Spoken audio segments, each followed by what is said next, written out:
My favourite books in my own library at home are herbals, books that contain lore about wild plants.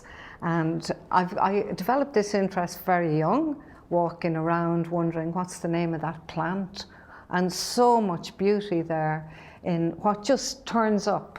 It's not planted, it takes its chances, it arrives. And to this day, it's a great delight just to walk out into the world and look at what is just given to us. Long live the weeds and the wilderness yet, as Father Hopkins has it. So I was asked to respond to the work of Patrick Kavanagh last year, and one of my favourite poems of his is on reading a book of common wild flowers. So I responded to that poem this way.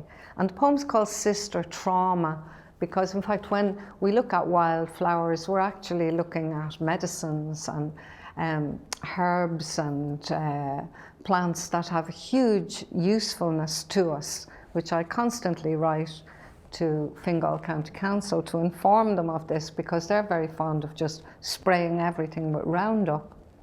But I think my letters are filed under C for crank. But I do think that I'd rather have a very untidy park than obliterate the wild from our suburbs and cities. So, Sister Trauma brings me sage and dittany, brings me blue flowers, sits by my side in the blue hours.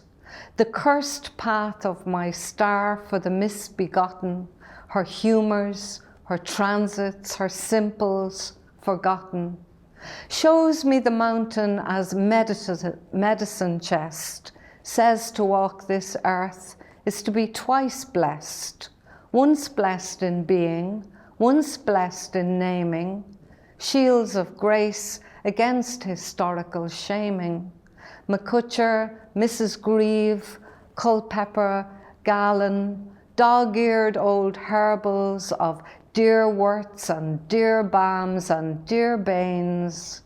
She takes me by the hand to the very edge, her mysteries of cliff, of river, of littoral, of hedge.